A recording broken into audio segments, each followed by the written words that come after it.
So, have you ever attended F1 or any match about the auto racing or something like that? So you can learn the teamwork skill from the Formula One team because this is the one of the best example to do the teamwork. So in our operation, we have perfusionists. It is our role, right? We have anesthesiologists. We work with surgeons, and we work with the nurse. So everybody has their play role on the case. So you need to know your team when you have go in trouble. So when there are some problem occur, you know what is your team should do. You know what is the thing you should do. All right. So the team should be prepared and clear role and responsibility in each positions. Okay, and importantly, you need to make a communication. Okay.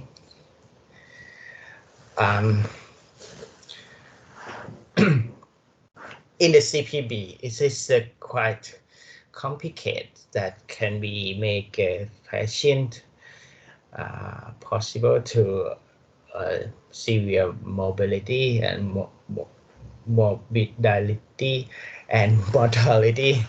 So in case of so you need to concern that you are hold the patient life in your hand.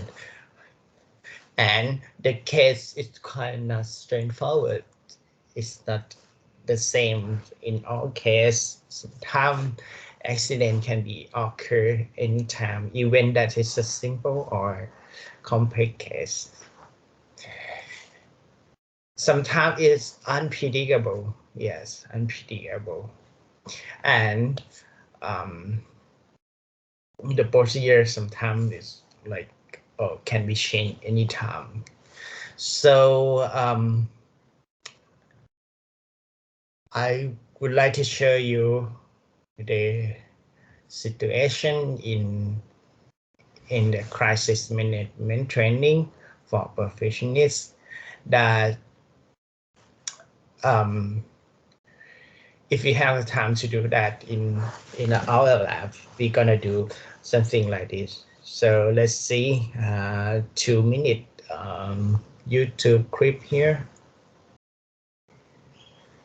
You can see there are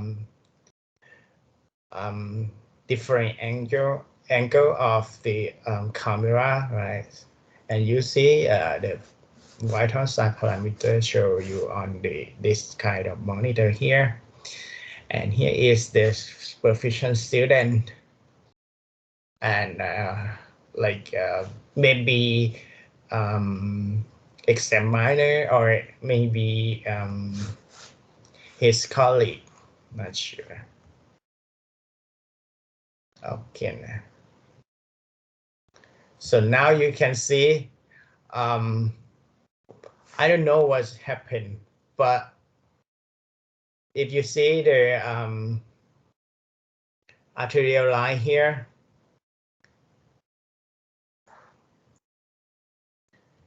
you can see it's dropped. And in this channel, you see the pressure gauge is dropped down, right? So that, and he have something like in his hand and make a roller on the pump, make a pump move, right? Try to do something.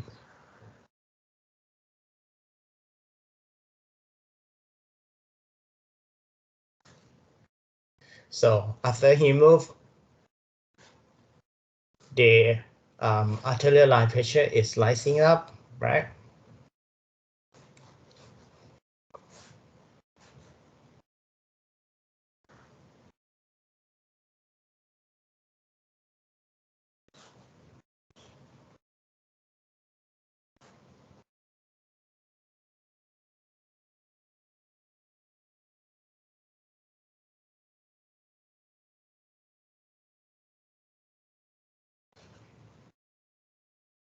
Okay.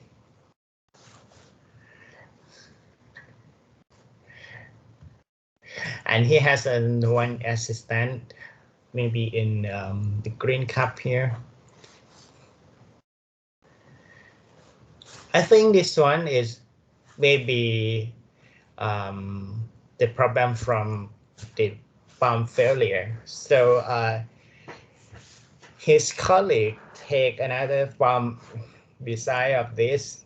So let's see what they're gonna do next.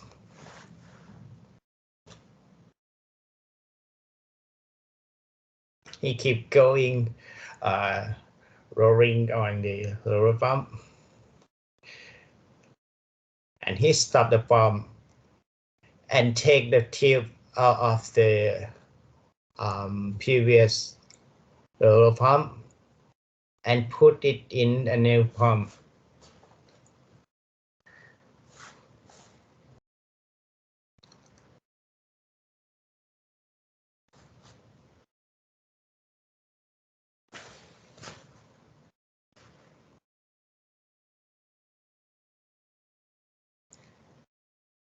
Okay, now he can turn on the pump on the new pump.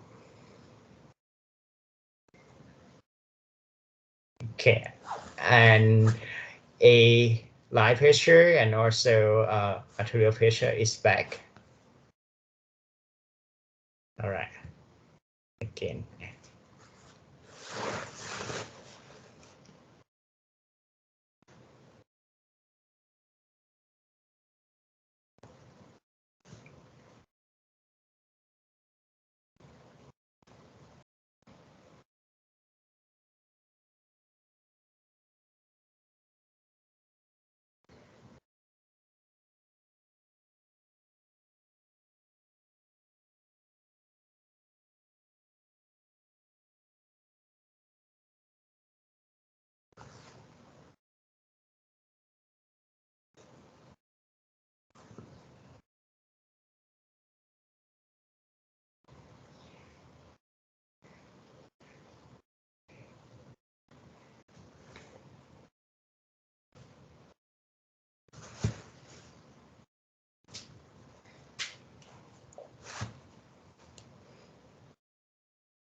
Okay.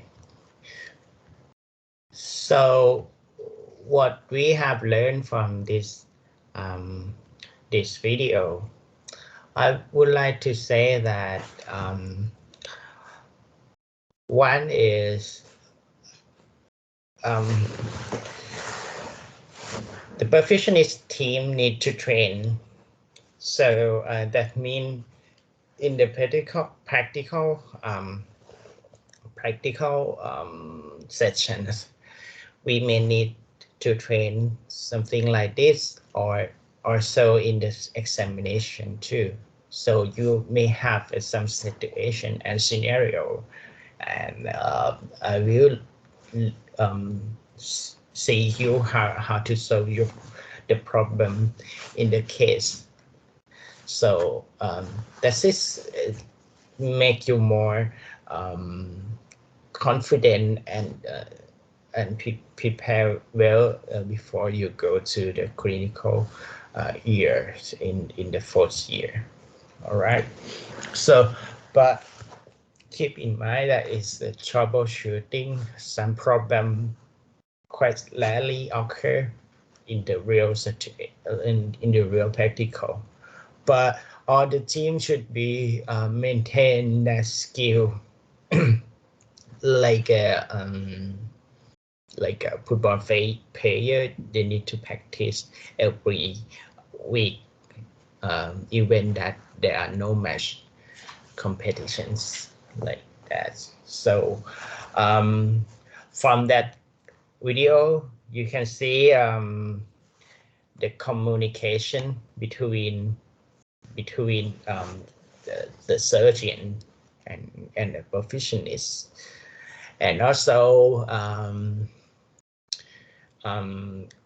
he has a perfusionist has a good colleague, and she pay a good load to support the the the main perfusionist to to solve the problem. So okay, all right. So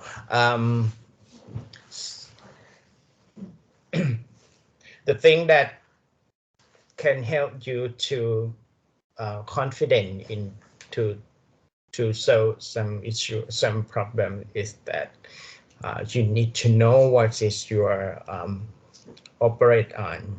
So you need to exactly understand about the CPB circuit first. You need to clear what is the direction of the flow, what is the where is the high pressure, where is the low pressure, and if you stop or you cramp in some part, it's make sure that it's not make more problems, something like that. So you need to understand and well remember what you connect into the circuit. Different hospital, different center, different team, they make different CPB circuits. So if you are a newbie or if you are a trainee in the hospital, the first thing that you should know is the circuit directions and how to connect the circuit. Secondly, you need to know the step of the heart surgery in each case. So this is the main step. I repeat that again because this is quite important for you, what the circuit and also the step of the operation. All right. So however, some problem is not occur due to this procedure. Some problem can unpredictable, right? And some problem relate to the patient, and some problem relate to human error. So to avoid a human error, we need to like know how it can be occur and protect it by make a practice. Okay, here is the 10 common perfusion problem. It's just one classical paper, but it's still useful. You can see we have protein reactions because we use heparin into the priming solution, right? After we finish the surgery, the protamine will be helped to reduce to reverse the action of heparin. However, some people they have allergy and some protocol can cause the protamine reactions. We gonna discuss in the next step. Secondly, embolisms.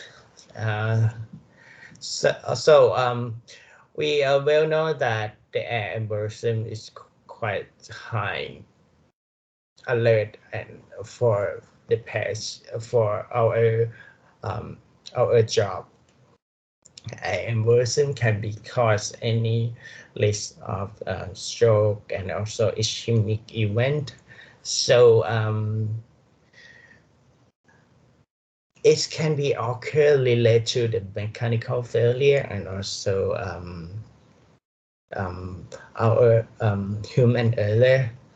So we need to know how to detect the problem.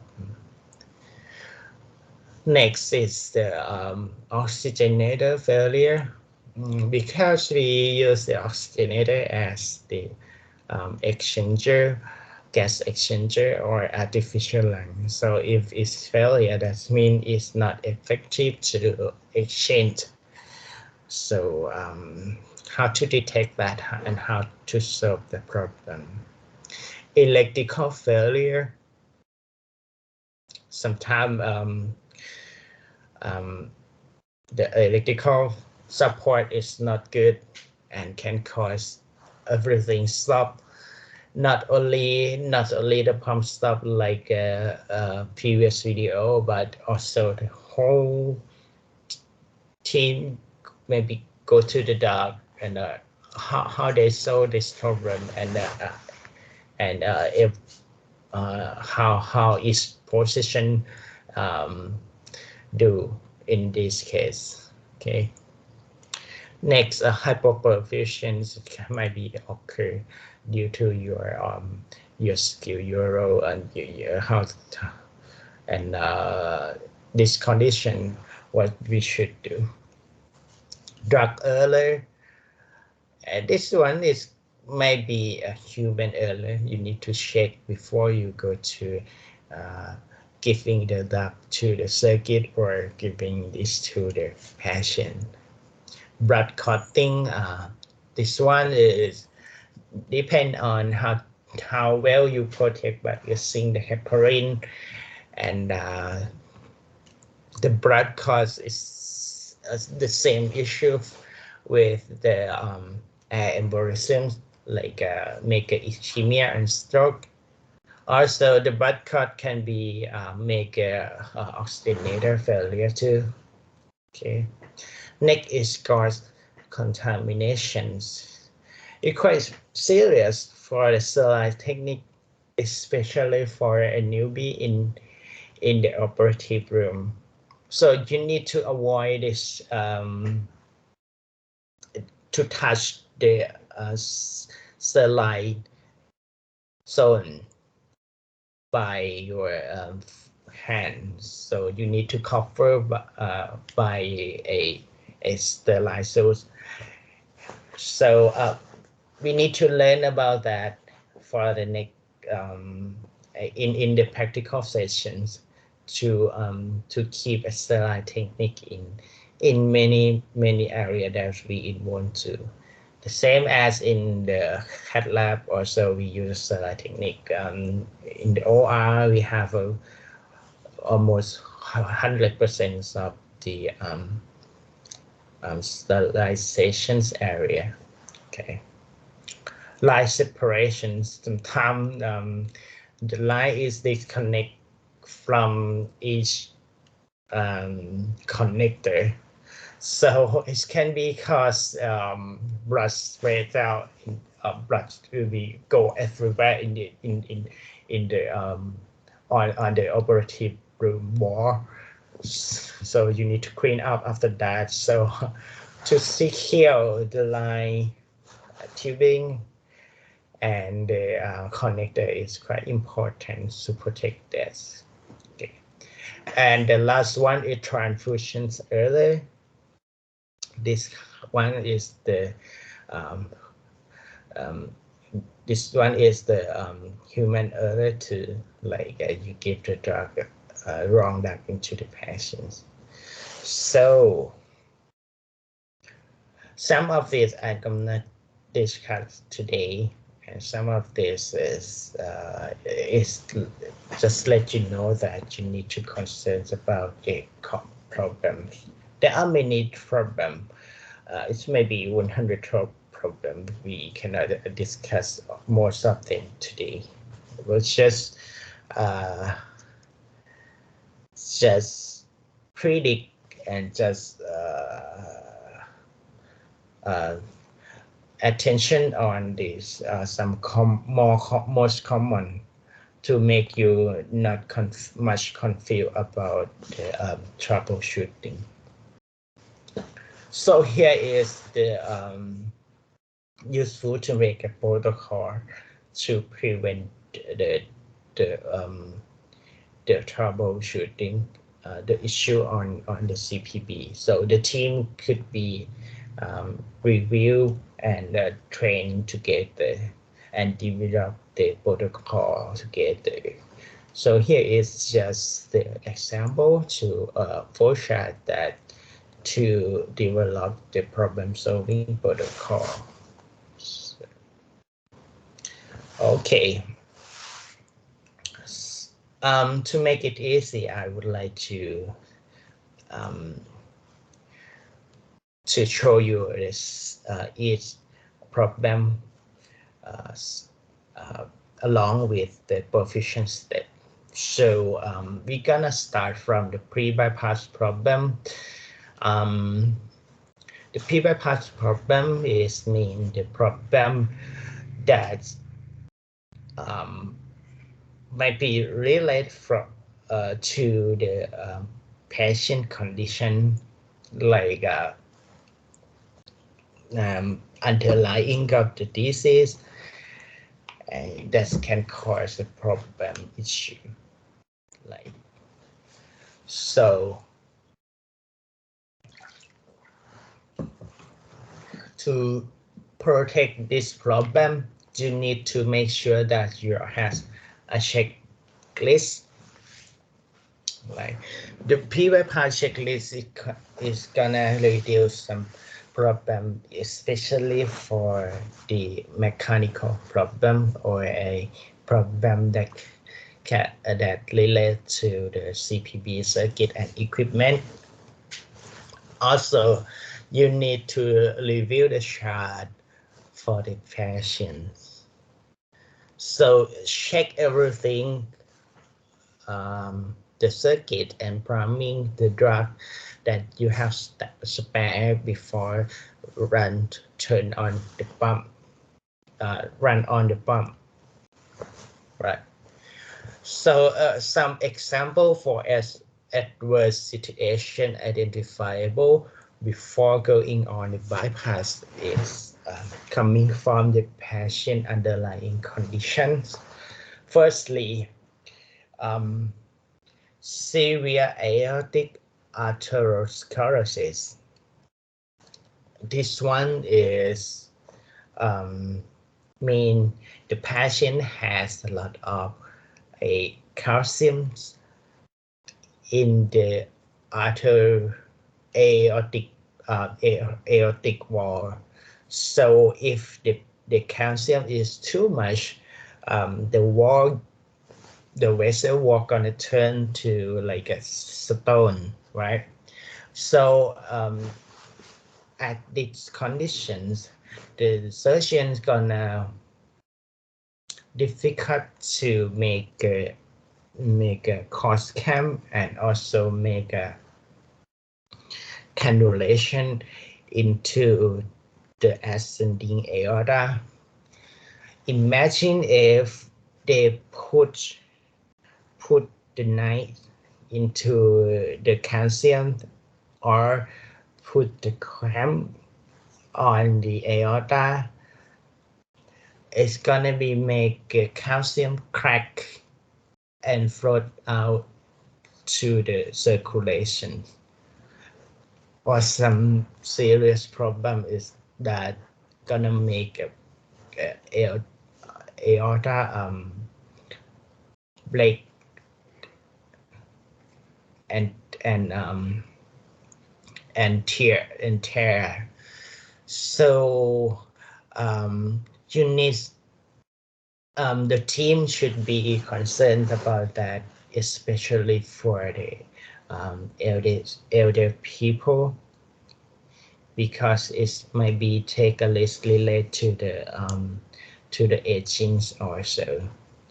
So the aorta image like chest X-ray or CT MRI is quite useful for this kind of patients.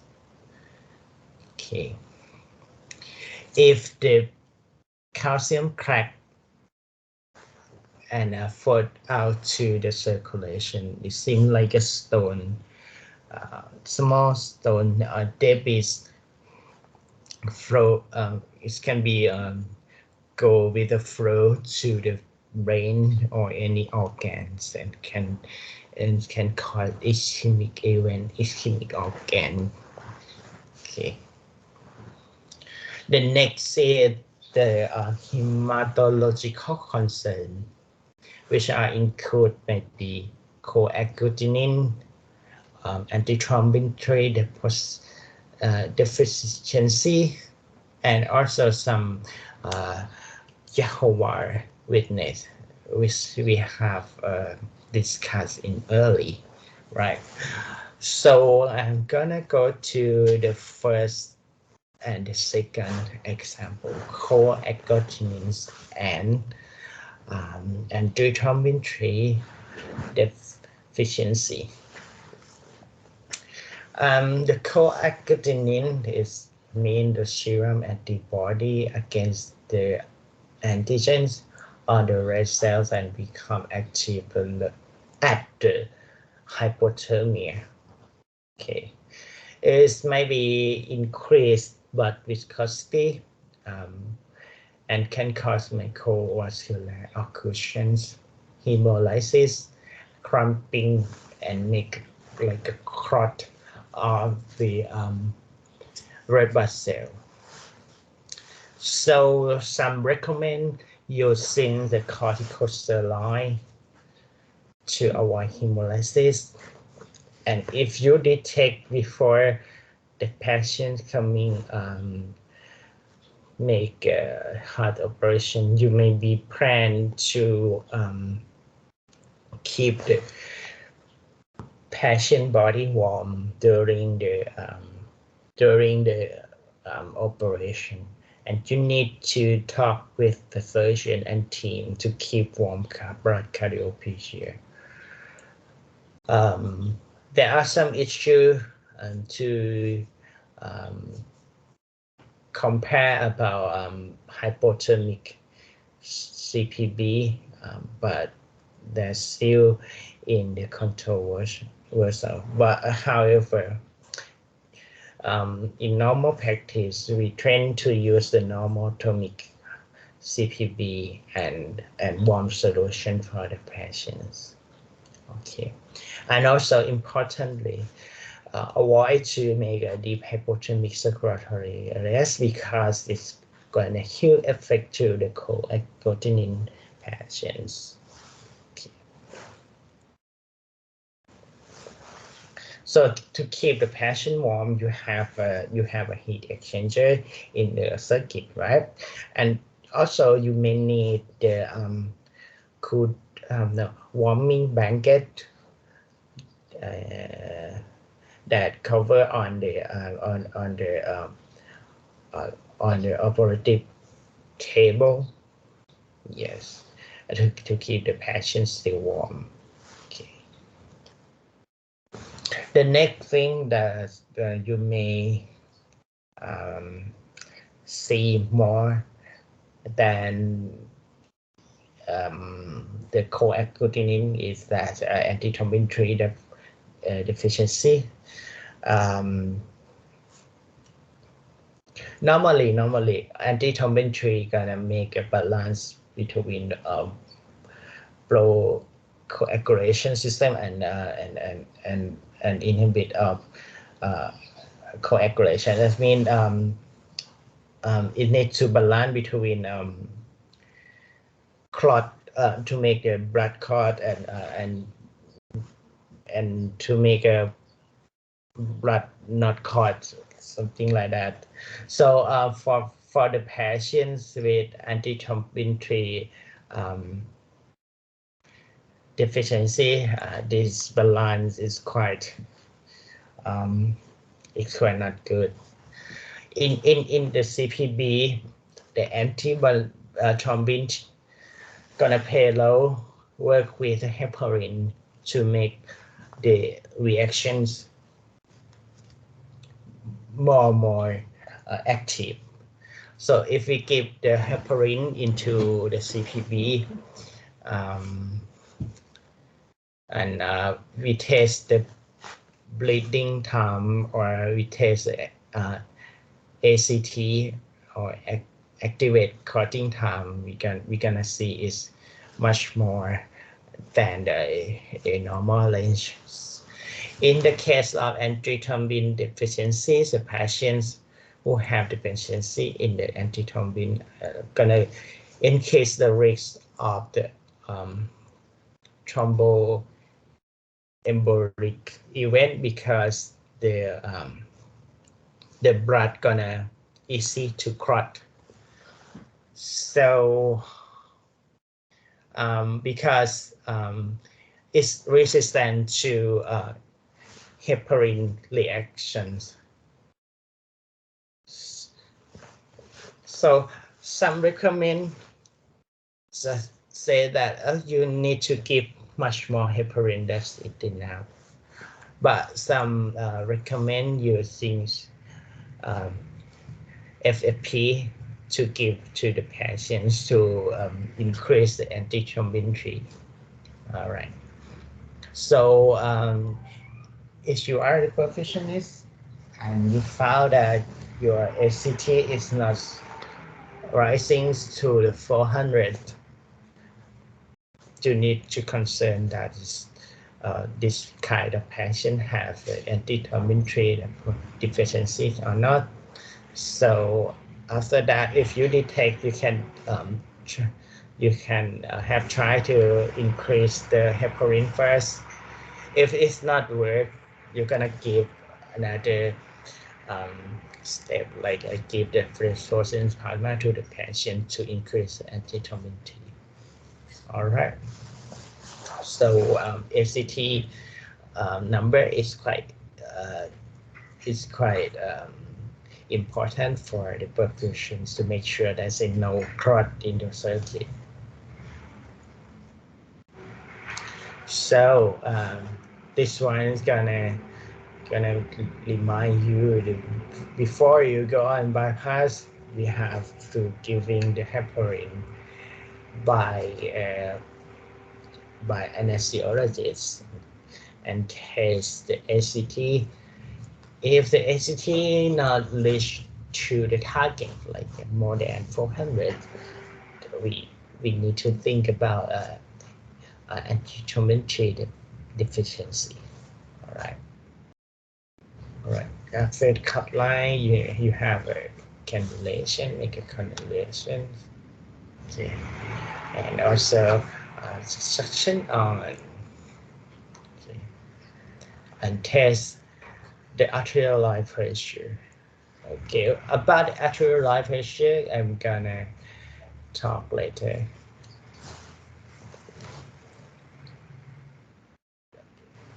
The next step after you have cannulation in the aorta and also in the venous, we gonna ready to go on bypass.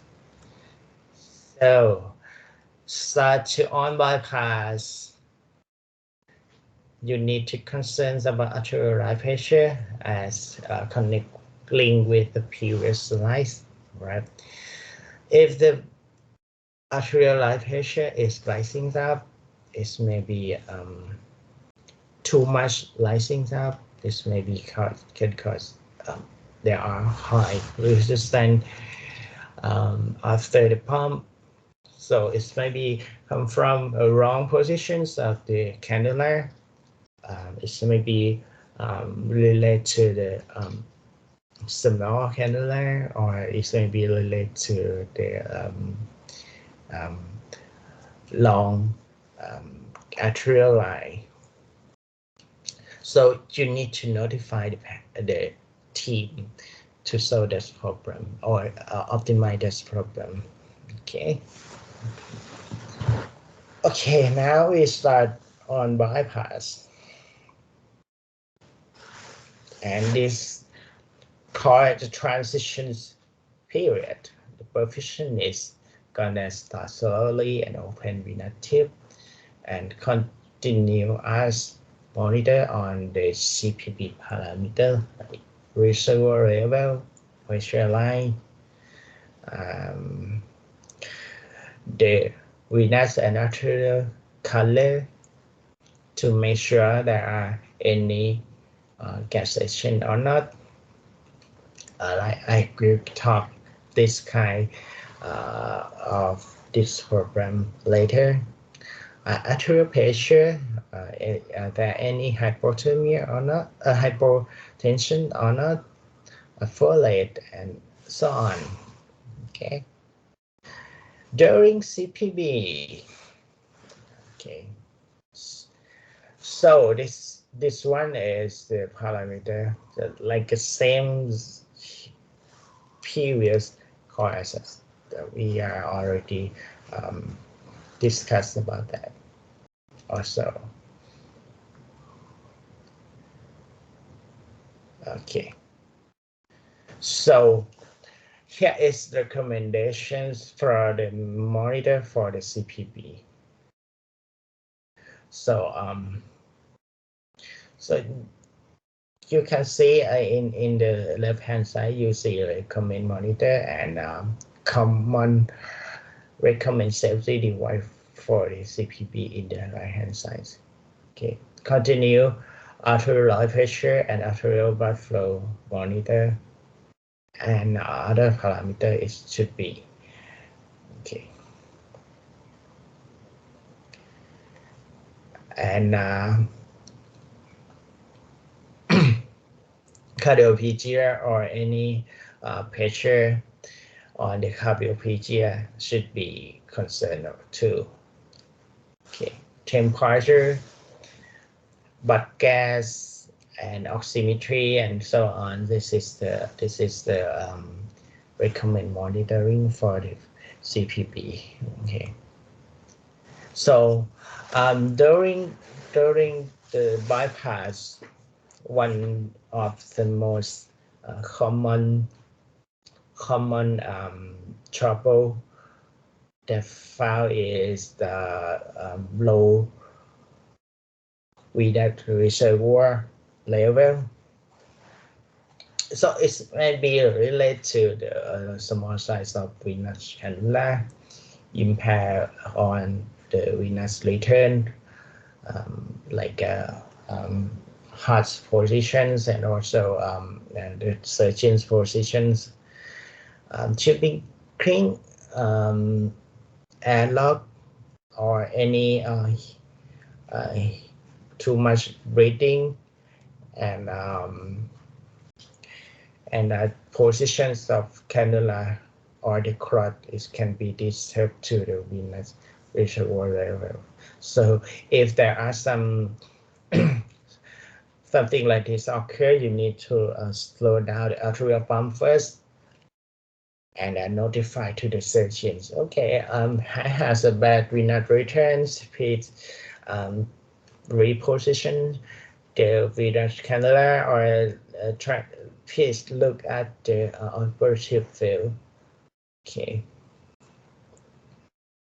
Or sometimes you need to make a much more gradient by change the positions of the venous reservoir to make a good drainage.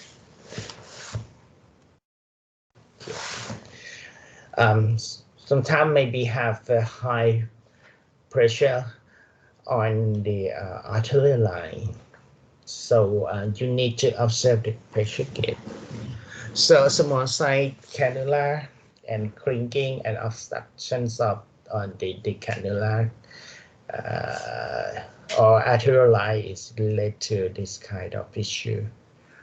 And also the positions and ethic decisions also. Okay. Some sensor using the bubble detector. So if the bubble detector alarm, that means you have air in the line. So you need to stop the pump or reduce the flow to let the bubble out.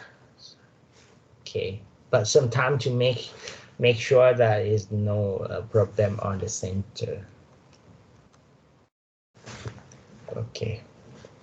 Low mixed venous saturation. Venous saturation we use to monitor the perfusion. So inadequate blood flow is might be related to that you cannot give the oxygen to the tissue adequately. So that means you just only increase the flow. Is maybe raising up the mixed venous saturation. Hemolysis or hemodilution, that means the hemoglobin is not enough to carry the oxygen, so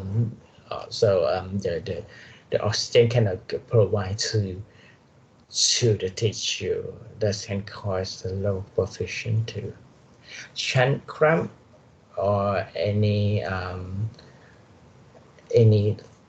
like if the patient has a shunt intracardiac action or extracardiac action, this can be cause the mixing of the blood together and can cause the mixed venous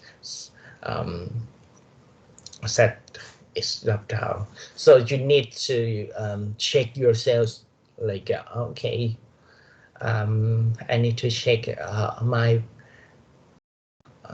arterial pump flow first, and you need to check anything that's around you first. If cannot help to solve the problem, you need to notify to the team, okay, to see what's going on. Okay, poor blood gas and gas delivery and any pump flow, we cannot flow to the gas, flow blood to the oxygenator. This may be caused from the oxygenator failure. So okay, so sorry, poor blood gas, even that you have adequate gas delivery and a pump flow, which maybe can relate to the oxygenator failure. Okay, we have a protocol to do that, and I will show you in the next slide. Okay, other monitoring, you need to observe on the blood gas electrolyte and observe on the ACT. Okay, and also urine output. So if you have poor urine output, that means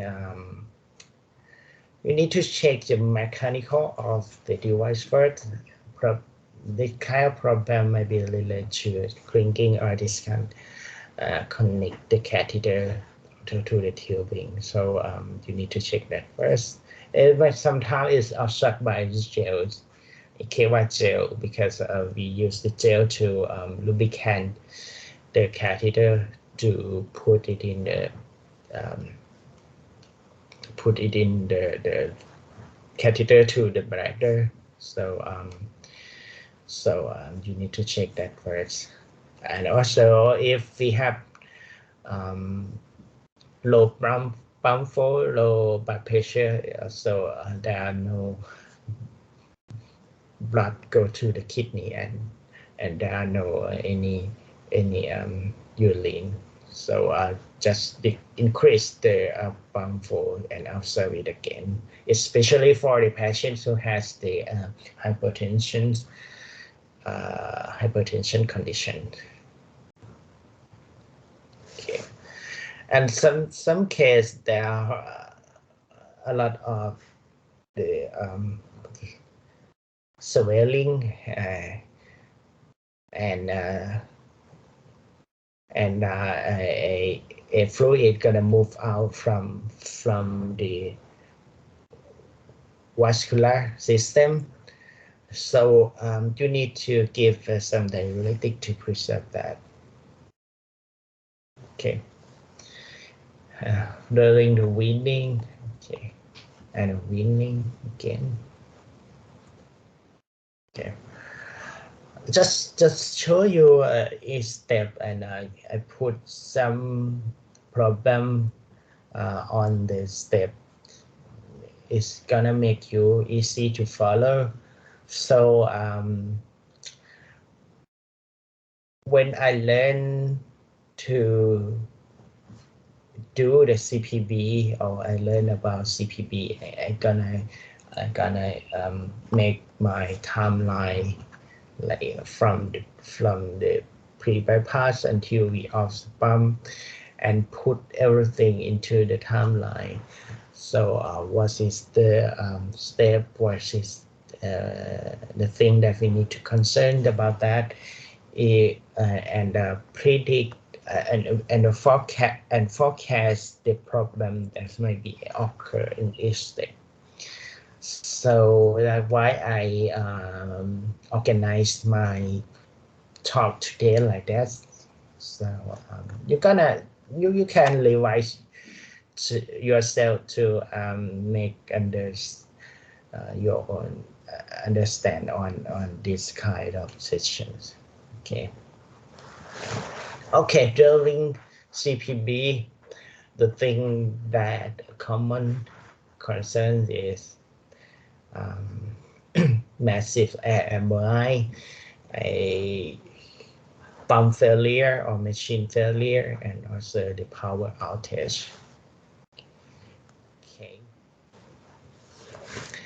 So firstly, cause of the massive air emboli might be related to defect on the oxygenator or disrupt on the arterial tubing. Okay.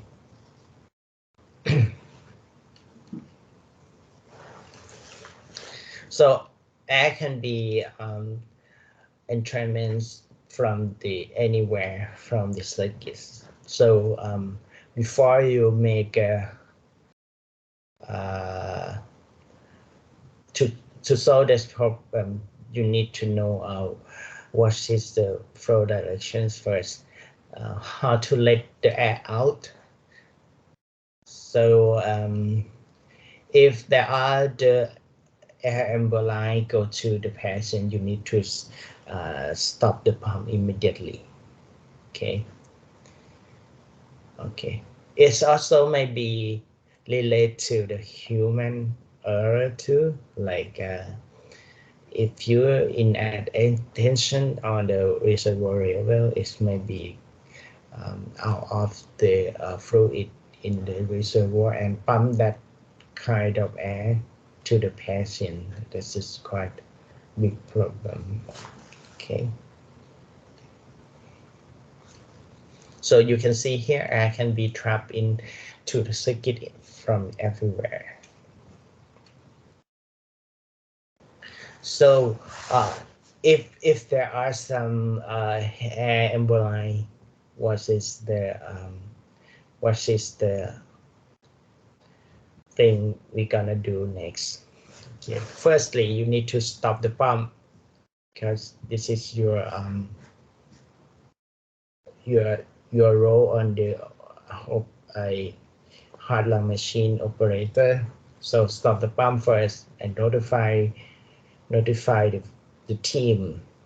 Okay, the patient gonna make a deep Tendenberg position.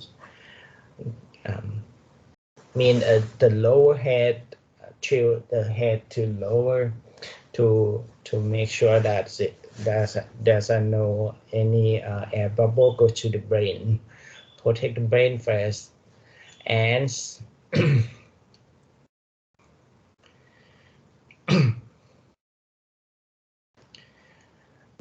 so the surgeon gonna look for a let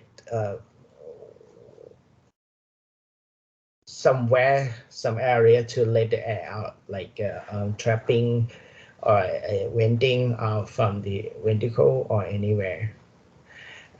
Sometimes you may ask to do deep cool down because we need to preserve the patient's brain, like make hypothermia, and sometimes we need to make retrogressive perfusion because we need to flush out the air out of the brain.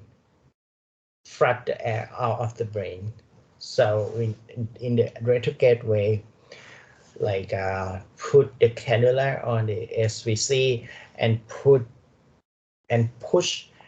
the blood take place the empty vascular just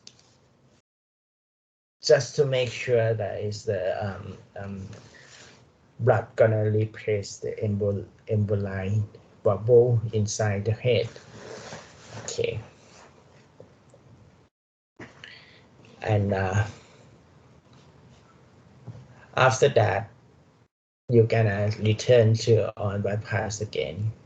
So the retrograde cerebral perfusions also cool down, and also Tendenberg positions is a quite important procedure to solve this problem. And after that, the anesthesiologist is gonna consider to use some drug to reduce the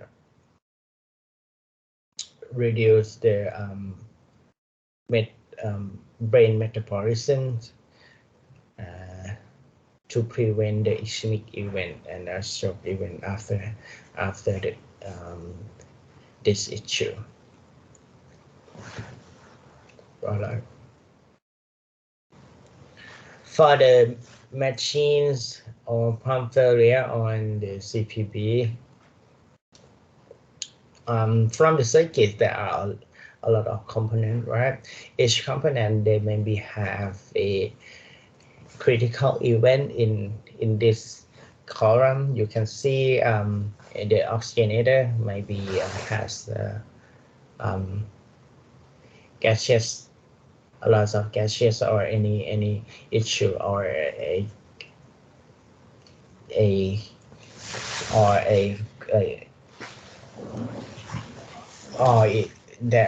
there are any clot in the membrane oxygenator, it can be it's gonna make a oxygenator cannot exchange. Okay, heart cell reservoir is also okay. So I'm gonna talk about the oxygen failure in the next step.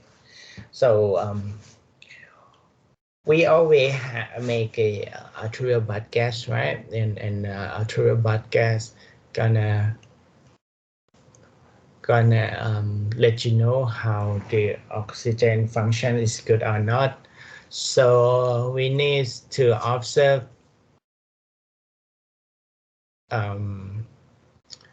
the PaO2 and also arterial saturations.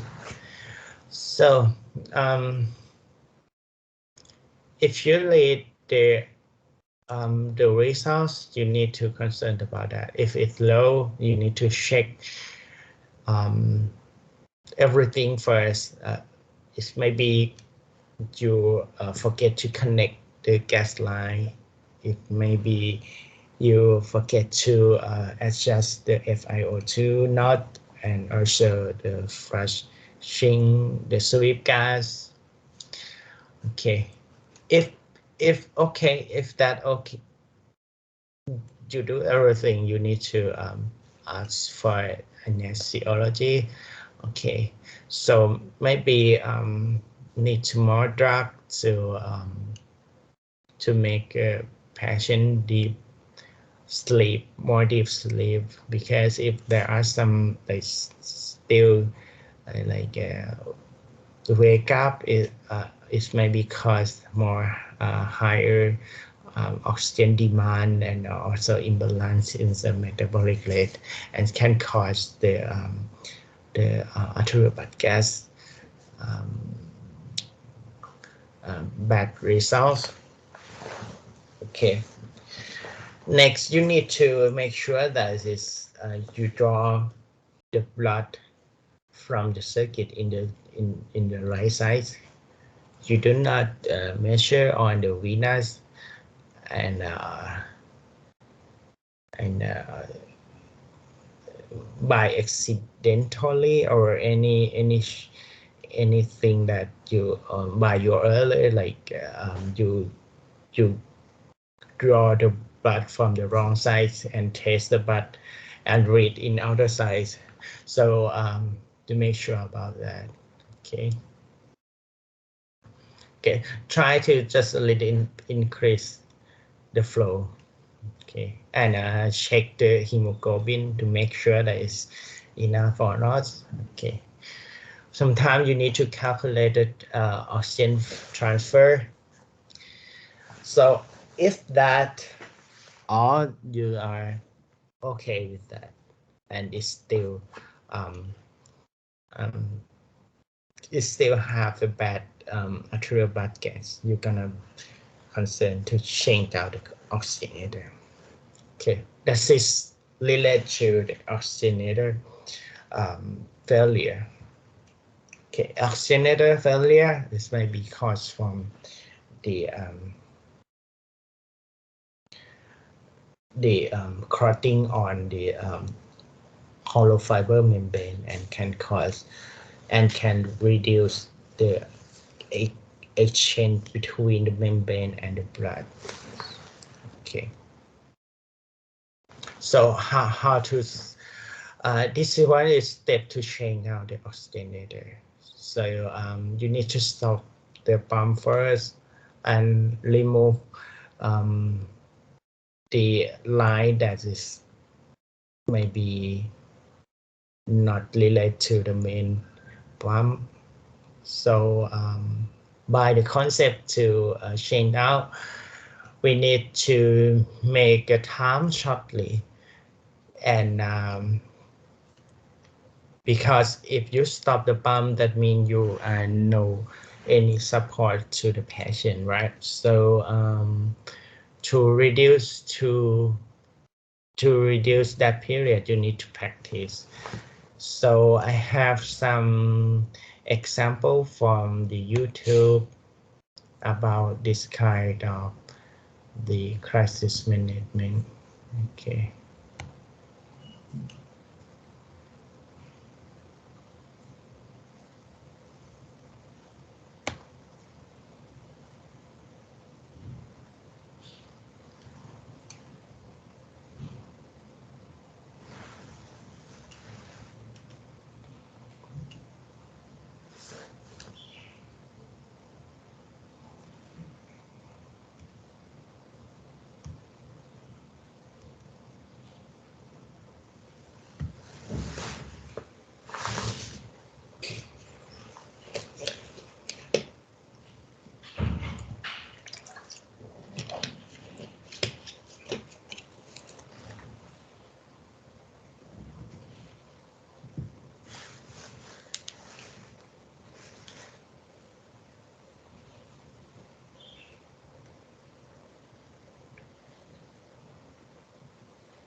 Yeah. โรงเรียนไม่เสร็จหรอ ยัง นี้หมายถึงว่าตัวเป็นคนคุมเฉยๆเหรอไม่เป็นคนสอนจะ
So you can see he has double cream on the tip, right?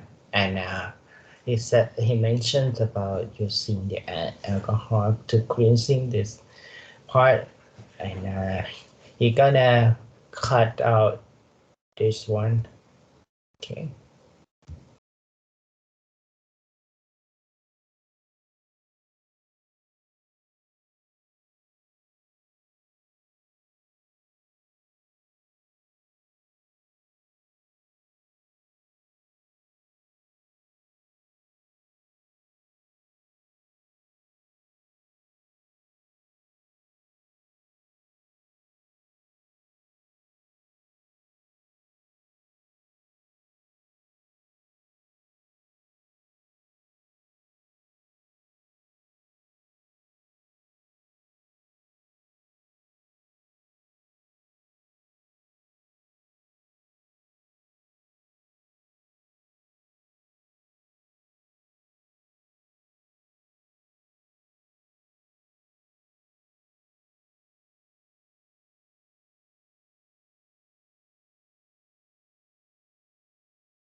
All right, you're gonna see some idea about to change out the oxygenator.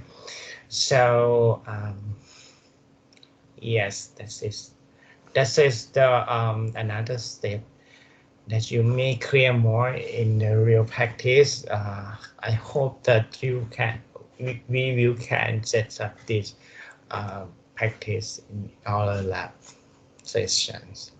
So, but in my lab, I plan to make you understand the circuit and gain up your skill in the circuit first. This is the first step for to know to work with the perfusion job. So if because we have just only the four day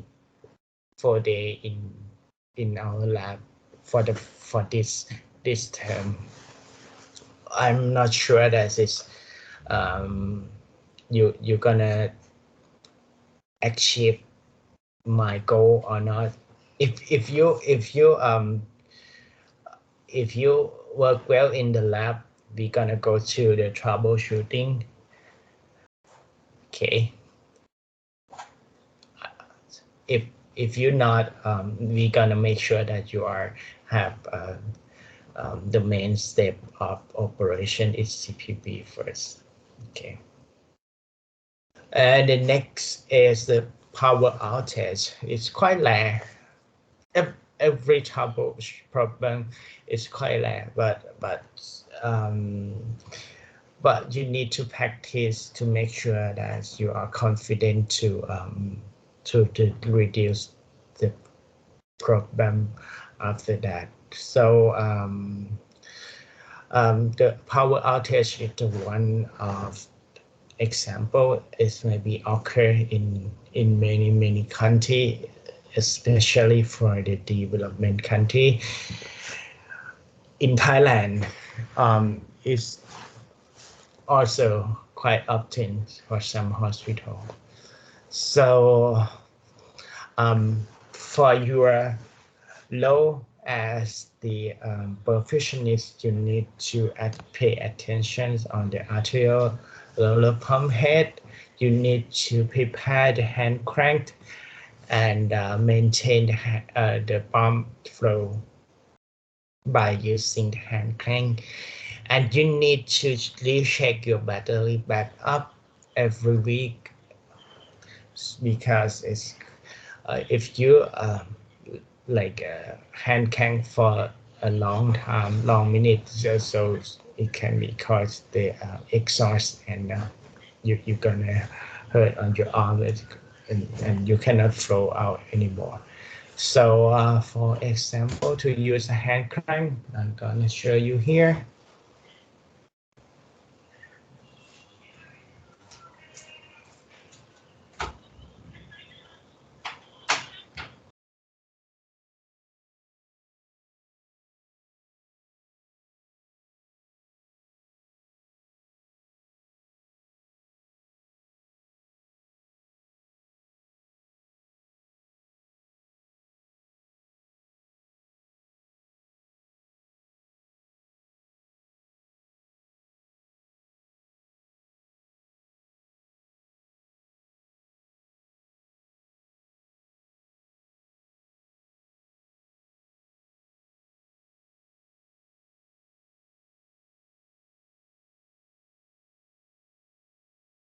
So you can see there are different kind of hand crank you're gonna see in the lab. So some lower pump can use like a two direction. You need to make sure that you are crank in the right directions. You see, it do not lock in the other direction. In this kind of system is only the one direction. It's much more safe for you, right?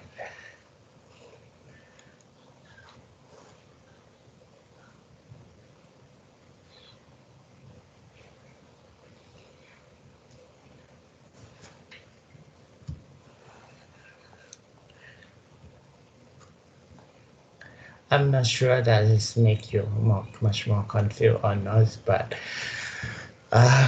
okay. I hope you have to keep your idea and keep that idea to apply to the real practical section.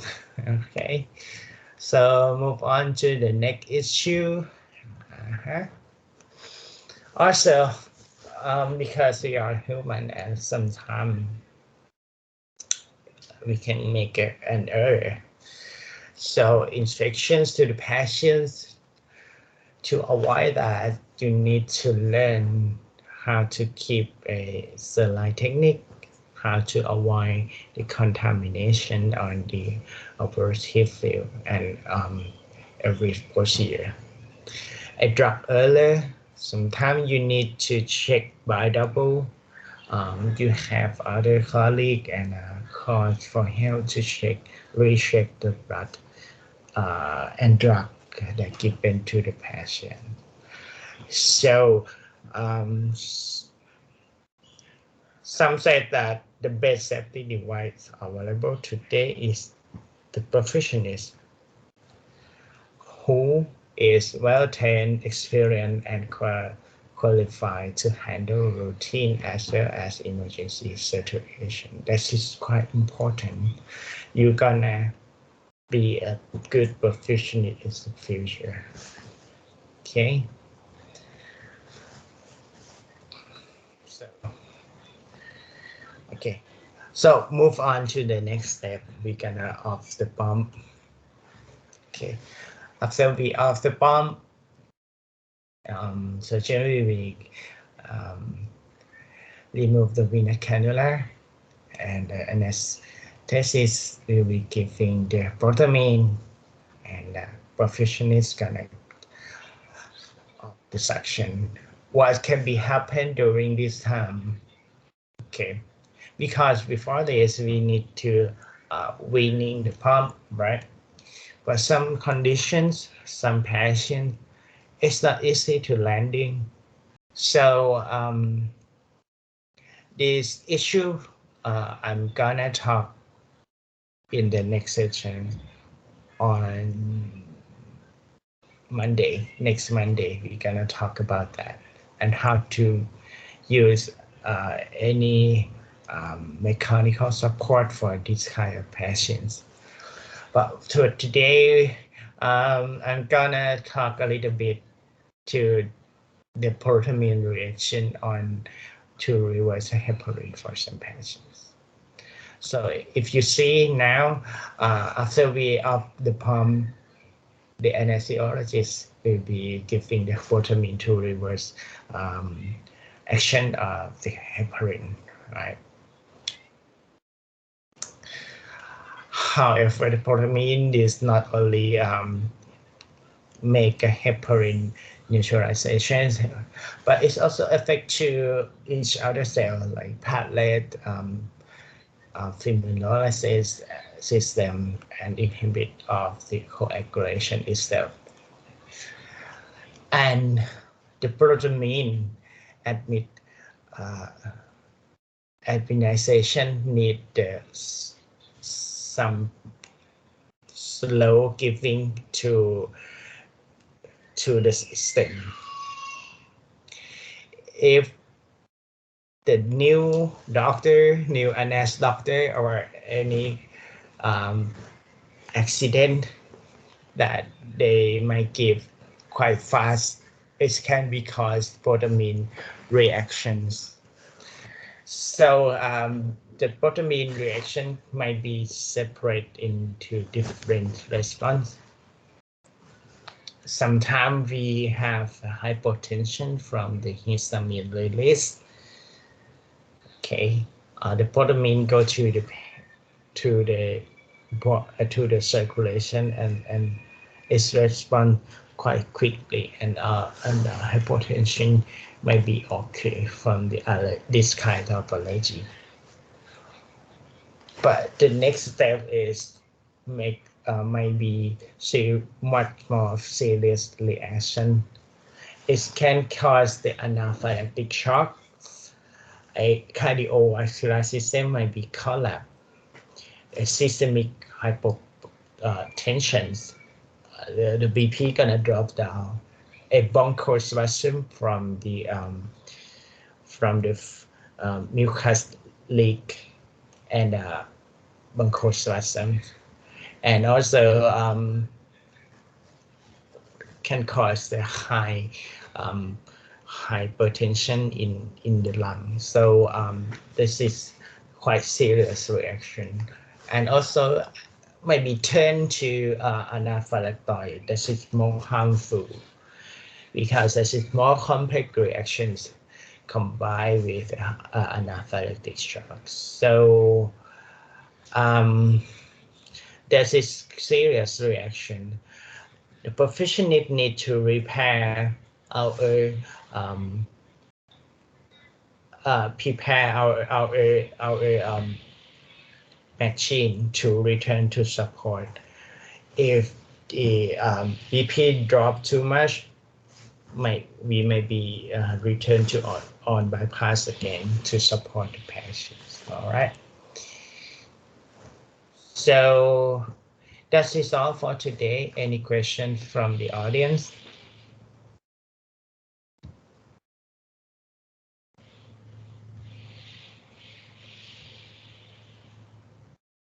มีคำถามไหมครับ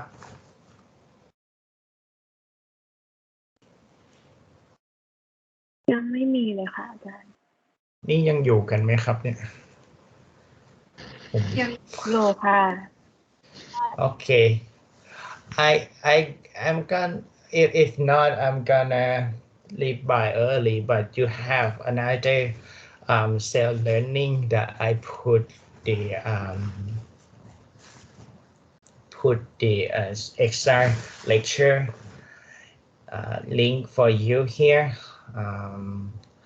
It's include a lecture and also slides from the YouTube. Is quite useful for you, and we're gonna do that some of troubleshooting in today's lecture and also from this kind of the video clip, and make a scenario in our practical exams and our practical sessions in the next month. So for example, this one, undersized aortic cannula.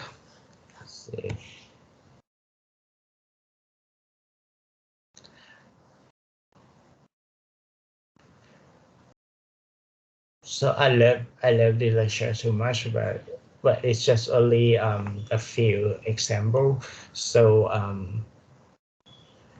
a presenter gonna show you what is the course of is troubleshooting and what is happen after that.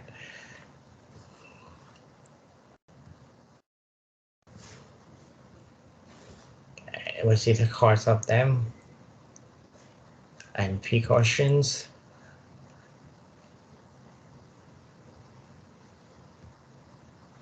Right, and how to manage that kind of issue.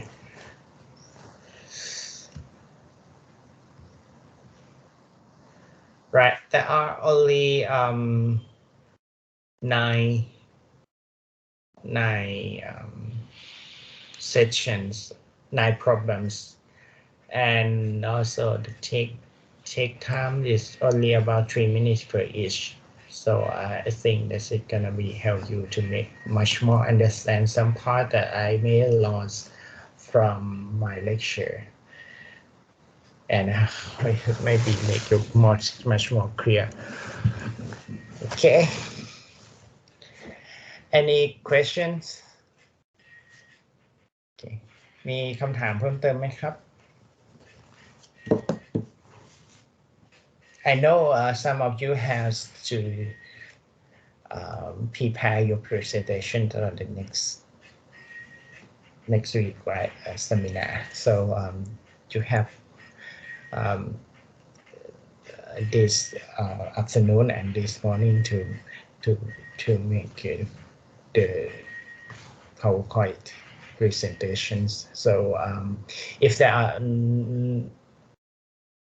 No questions. Okay, we're gonna finish this session now. Okay, all right. Have a nice day. thank you นะคะอาจารย์ ครับ ขอบคุณค่ะ ขอบคุณค่ะ ขอบคุณค่ะอาจารย์ ขอบคุณค่ะอาจารย์สวัสดีค่ะ ขอบคุณค่ะ